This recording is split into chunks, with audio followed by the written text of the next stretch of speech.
reka nongere ngusuze mukunzi w'Isumo TV, nizere ko umeze neza cyane, nanjye meze neza. Aha turi mu mujyi wa Kigali, haramutse hakonje, haramutse hatari ubushyuhe bwinshi cyane, hasa naho akavuriro gashobora kuba muri iyi minsi karaza kuba kamanuka, ubundi tukamera neza cyane. Reka ngusuze rero wowe ukomeje kugenda udukurikira ari mu masaha y'umugoroba, aho ngaho uri rero, Imana ikomeze kugenda iguhera umugisha mu byo urimo byose. Nanone nkubwire ko ushaka kugenda ubana n'Isumo TV ndetse na Arthur Sport TV, ukanda subscribe rero ukagenda ubona amakuru meza kandi menshi agiye atandukanye, ukomeza kugenda ubona kuri channel zacu zombi. Reka nanone nkwibutse ko ushaka kugenda uduhereza comment yawe aho ngaho hepfo mu gitekerezo, rero ukabasha kugenda ubana natwe mu biganiro bigiye bitandukanye, uduhereza ibitekerezo byawe. Nanone ushobora guhamagara kuri 078 728 ukabasha kugenda rero uduha igitekerezo cyawe kuri WhatsApp. Nanone abifuza kujya kuri WhatsApp group bashaka kumenya amakuru agezweho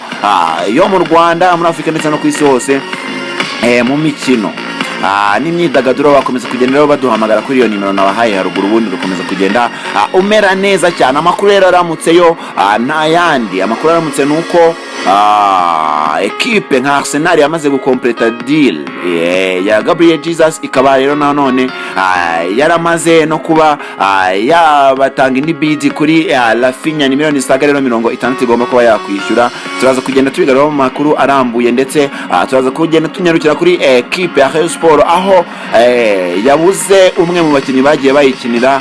Byose turaza kugenda tugarukaho. Nanone katungwibutse ko turaza kugaruka kuri transfer yo witwa Haruna Niyonzima muri equipe ya Rayon Sport. Nayo turakuza kugenda tubivugaho uburyo rero transfer igiye iteye, nabyo turaza kugenda tubivuga. Nyuma y'uko rero ibuze Haruna, ikaba ibuze Muhajiri Mumbabarire, ikaba rero iri gushaka Haruna. Nanone yamaze kuba yasinyisha myugariro wita Eric, nayo turaza kugenda tubabwira amasezerano yasinye, ese conditions zirimo ni izihe, n'ibindi byinshi bigiye bitandukanye. Nanone turaza kugenda tukubwira ku kijyanye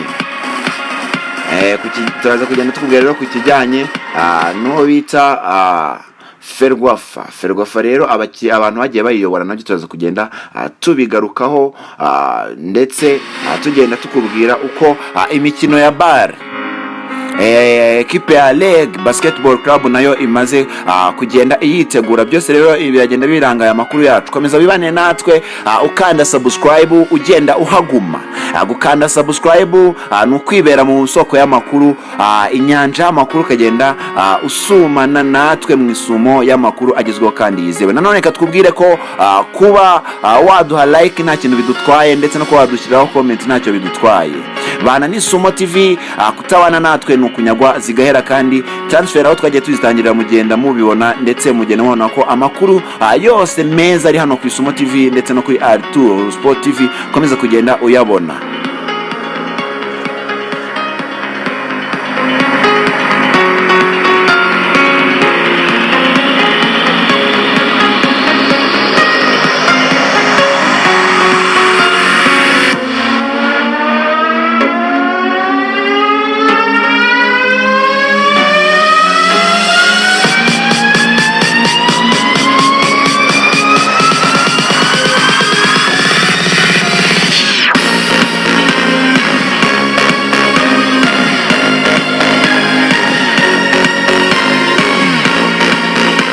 Twihuse cyane rero, ni inkuru y'akababaro ku Rayon Sport bose. Ahangaha rero witwa Murenzi Kasimu wakiniye equipe ya Rayon Sport rero ku munsi w'ejo ku ya 27 z'ukwezi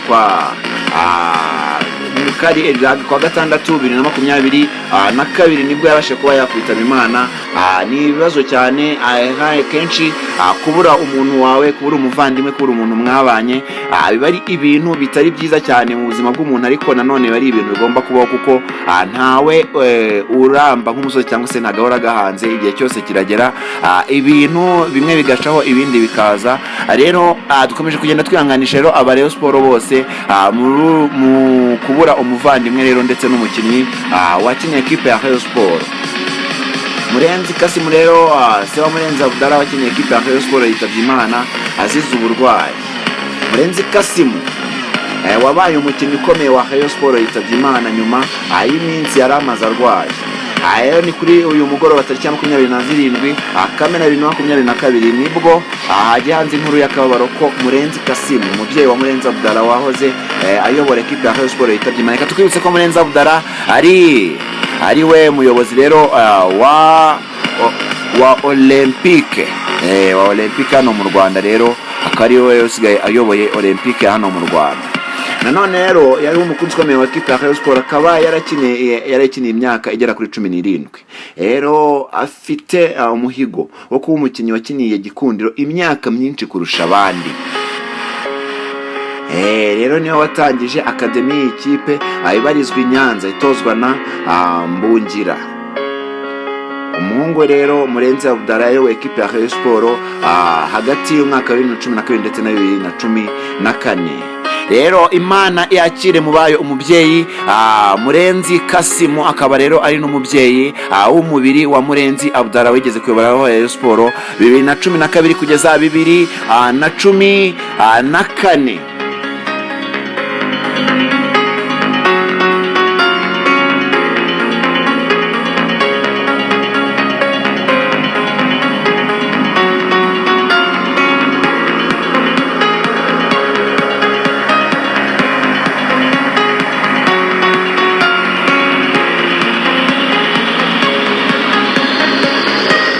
Rero twihuse cyane nta kubatindira, wo bita Eric bagomba kugera rero muri Zambia. Wo bita Ngendahimana Eric rero ntakigiyeyo. Ahangaha rero biravuga ko uyu Ngendahimana Eric yari yawe request n'umutoza we witwa Mfande wigeze kumutoza hano muri Police FC, ariko akaba atabashe kuba yagiyeho hara muri Lusaka City FC, ahubwo akaba yabashe kuba yasinyira ekipe ya Rayon Sport amasezerano asaga imyaka 2. Ahangaha rero uyu mukinnyi rero yatangiye akina mu kibuga hagati, ariko akaba kuri uyu munsi akina ari myugariro.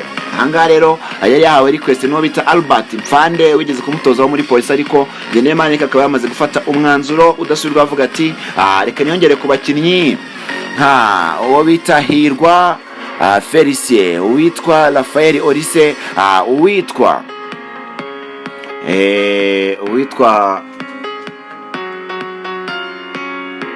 umwe wavuye muri Rutiro nawe bamwita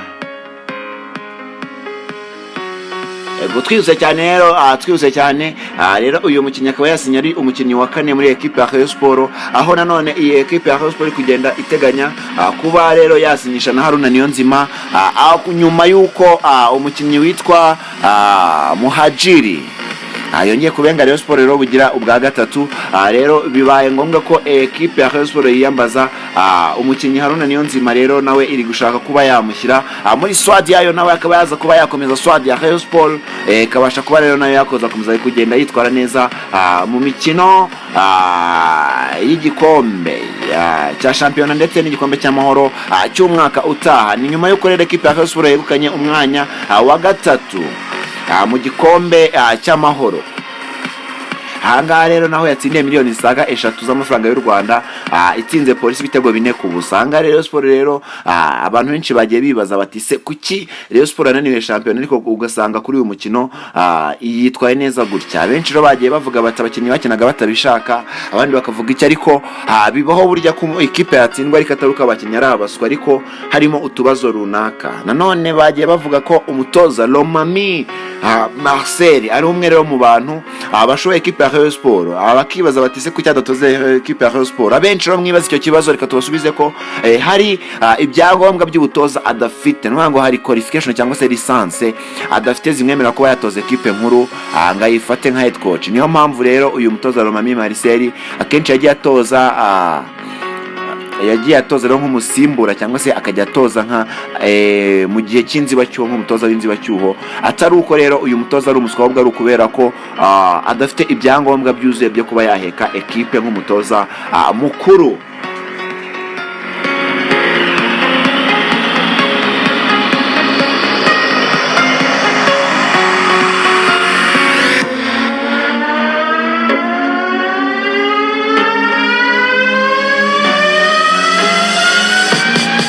reka rero nongere nkwibutse gukanda subscribe aho hasi, kanda ako kantu k'umutuku, ubundi ubasha kugenda ubana na Sport TV ndetse n'Isumo TV. Ni hano w'Isumo y'amakuru, ni ku Isumo isumana amakuru agezweho kandi meza ndetse n'ibiganiro byiza bigiye bitandukanye. Reka twibutse ko ushaka kuba wareba uburyo ama equipe yawe yagiye yitwara muri championnat yose, equipe yari yose ufana hano mu Rwanda, ushaka kuba wamenya uburyo yagiye yitwara muri championnat 2021 2022. Nanone ushaka kuba wamenya andi makuru yagiye aba mbere y'amatransferi, aho wajya kuri channel zacu zombi ukimenyera amakuru yagiye aba confirmed cyangwa se yagiye acicikana kuri hano ku makuru y'imikino ndetse n'andi makuru yagiye atandukanye. Reka twihute cyane. Uwo yitwa rero Haruna Niyonzima yatangaje ko imbaraga rero bagiye bakoresha bose muri shampiyona, nanone umwaka wose rero babishyize ku mukino wa nyuma uri bube uyu munsi ubahuza na equipe ya APR FC. Ahangaha rero yakomeje kugenda atangaza ko yatangaza ko rero ubu nta kindi kibazo batekereza cyangwa se nta kindi kintu batekereza uretse kwegukana igikombe cy'amahoro. Bitabaye ibyo rero umwaka wabo wose waba ubaye imfabusa. Ahangaha rero ni umunsi hari mu isaha ya 12 rero kuri uyu munsi hateganyijwe umukino uraza guhuza equipe ya APR FC ndetse na equipe ya AS Kigali mu mukino w'igikombe cy'amahoro usoza iki gikombe, ni ngo ni finale.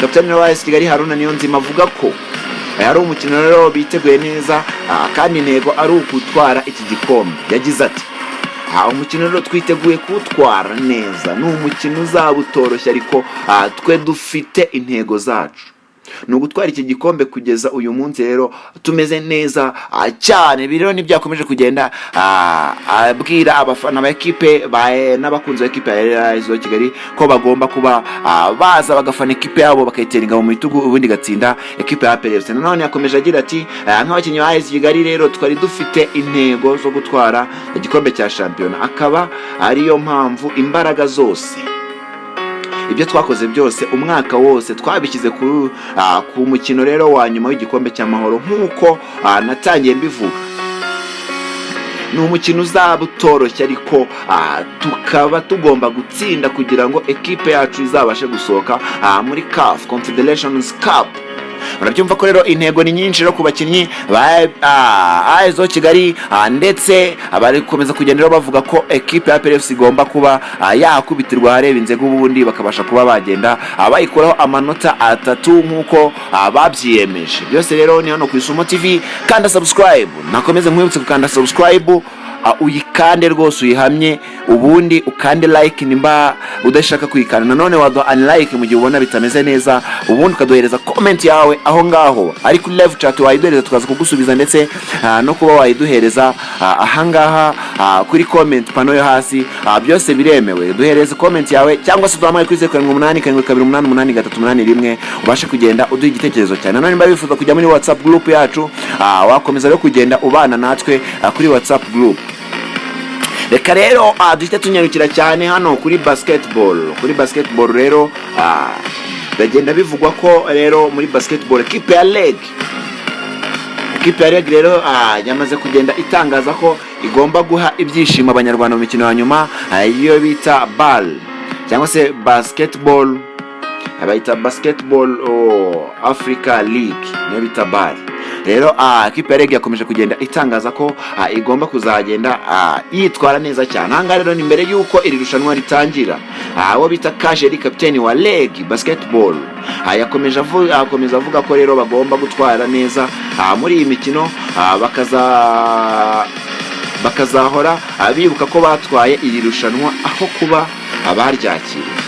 Bo bita rero Kajeri yagize ati ntabwo twanyuzwe n'ibyishimo twahaye abanyarwanda umwaka ushize.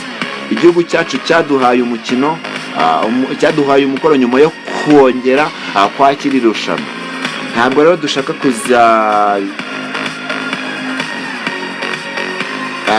kuziruka nk'abakinnyi irushanwa, ahubwo dushaka kuzikwa nk'abatwaye iri rushanwa. Ahangara muri baza equipe ya Leg Basketball Club iraza kuba yatwara ino rushanwa. Dukomeza kugenda rero tubitega amaso. Nanone ubita